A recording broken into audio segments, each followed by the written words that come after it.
Hi kids! Today we're going to do the my makeup journey tag. I've watched so many people do this. I'm not sure who the original person was, but I am going to try to find them and link them down below. But I've seen tons of people do this tag. So here we go. Let's start. Number 1, how old were you when you first started wearing makeup? I was 11. My mom was ordering some Avon. I wasn't really paying attention. She asked me if I wanted some makeup. I said, yeah, sure, whatever. And she ordered me some makeup, which is my first problem with that is that people buy children beginner makeup, which is another word for bad makeup. That's what that was. It was very disheartening. It was some eyeshadows, a blush that was way too dark, eyeshadow that didn't stay on my eyes, and a lipstick called Raspberry Ice, which I would wear to this day if Avon still carried it, but they don't. So anyways, yeah. Number 2, have you gone through any makeup phases you look back on and think, what the fuck was I doing? My entire teenage years. And my late 20s. I bought an eyeshadow palette that I thought looked really good, and it actually made me look like I had 2 black eyes. It didn't help that I was wearing really thick black eyeliner. Anyways, number 3, have you ever been in a makeup rut where you did the same look for a very long period of time? Yes. I had a bad eyeshadow palette and very thick black eyeliner. And no mascara. Now this is the thing about the mascara, is at that time, up until like my late 30s, I was having reactions to mascara after mascara after mascara after mascara. I had the hardest time just finding a mascara that wouldn't give me a reaction. So that really wasn't my fault. But yeah, I wore that look forever. It looked terrible.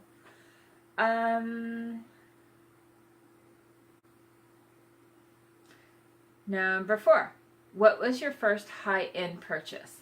My first high-end purchase out of the drugstore would be the balm. I loved the balm. I don't know if it was the packaging or what it was, but it sucked me in. That's not super high-end, but it was my first venture out of drugstore. And then next would have been for lipsticks.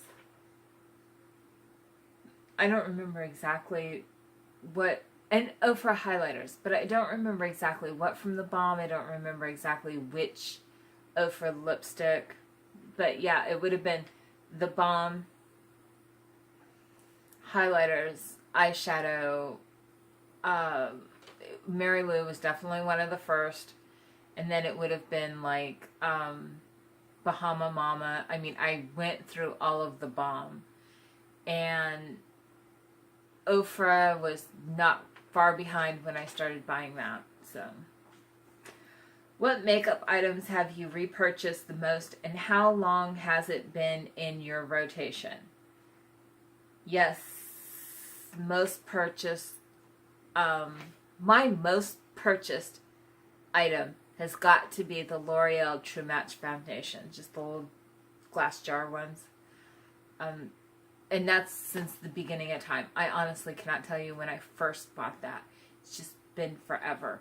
Next, I would say Milani eyeshadow primer. Yeah, I've been using these for a few years now. These, the Rimmel Lasting Finish 25-hour Comfort Serum, been discontinued, but this is like my 4th bottle of this. Rimmel Stay Matte powder. Love this stuff. This is, I honestly don't know how many of those or how long. Anyways, those are some of my most repurchased. Number 6, what does your family and friends think of your makeup obsession? My family, my mom, let's say my mom, has been with me since I was 11 years old going through my makeup phases. I get makeup, I use it for a while, I get disappointed, I'd stop wearing it. Get makeup, you know, that's my thing about you don't give children beginner makeup because they get frustrated and they stop wearing it. I didn't have YouTube back then to help me out, and my mom quit wearing makeup in the 70s. So yeah, I just kind of, it was trial and error for years and years and years.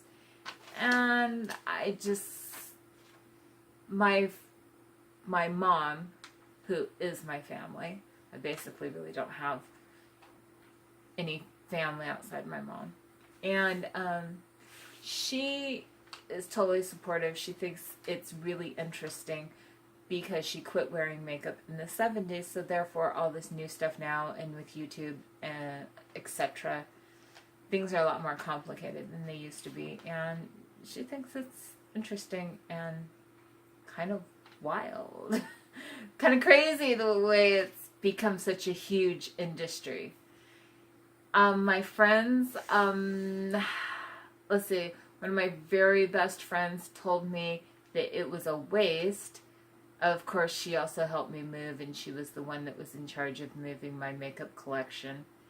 And she, right after she moved it, when she went back to our old apartment, she says to me, she says, "You have too much makeup." So, anyways, it's so funny, her reaction to my makeup. I'll be wearing makeup. She'll be like, "Oh, you look radiant today. I love that." And then she tells me it's a waste. Whatever. It keeps me off the streets, right? Okay, number 7. Who, what inspires the way you do your makeup? Makeup by Myrna. She really inspired me, but from there, I've just kind of gone my own way. I like just doing the wash of color, but then every once in a while I'm like, no, I want more. But, I watch a lot of people. I watch a lot of small YouTubers because I think they're, like, more practical. And that's what inspires me, just actual, reasonable, practical makeup. So, I wear a lot of Tarte. Describe your current makeup style in 3 words. Boring, neutral, glitter! There's always that surprise thing at the end. I like glitter. I do. I like glitter, but I wear a lot of Tarte. I'm pretty boring. Anyways. What pushed you to start your YouTube channel? Guilt. I was trying to monitor how much I was spending and how much I was using on my makeup. And I would spend money and then I'd be like, no, I didn't spend that much money. And then I would say, well, I use it every day. Yeah, but do you know how long it takes to go through a blush? Having 30 blushes isn't really practical. I mean, that's like 60 years worth of blush or something. So I started my YouTube channel to be accountable to myself. How much am I spending? How much am I using? Like in amounts of money. How much is actually being used? And it was to keep myself in check. I was doing project pans on my own, not publicly because I wasn't publicly doing anything. So I started, my very first video was products that I was disappointed by and didn't return. It was almost $100 worth of products. They should have been returned. But these were the things that I needed to be accountable for. How much I was spending, how much money I was using, and the products that I wasn't returning and I was just decluttering. That was an outrageous amount. And once I got through my declutters and I got everything curated to a point where it was just like, okay, I like these items, and the items that I don't like, I'm actually returning. Then it became a point of, okay, CJ, what are you buying? And what are you using? And this is what I've used my YouTube channel for, is to be accountable to myself. To stop the cycle of spending outrageous amounts of money and then just decluttering things. That's crazy. Okay, number 10.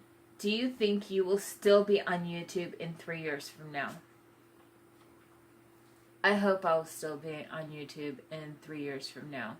It really depends on my health. I have to go in for more biopsies, and I'm going to be having surgery soon. But 3 years from now, yeah, I fully intend to still be on YouTube. I want to be on YouTube and actually start making content for others and not just myself maybe at one point. But right now, I'm still working through my spending habits, and I'm still working through my own budgeting issues and being honest with myself about makeup addiction. At this point, I think in the last year things have really changed for me, and hopefully in 3 years I will have grown even more, and I will have become my collection will be curated, and I will understand my own makeup habits more. And my panning, I'm really hoping to get better at my panning. Next year I have a huge panning schedule planned, so hopefully my health will not get in the way. As long as my health does not get in the way, I will definitely be here 3 years from now, 5 years from now, whatever, I will be here. So anyways, give me a like, give me a subscribe, and I'll see you next time. Bye!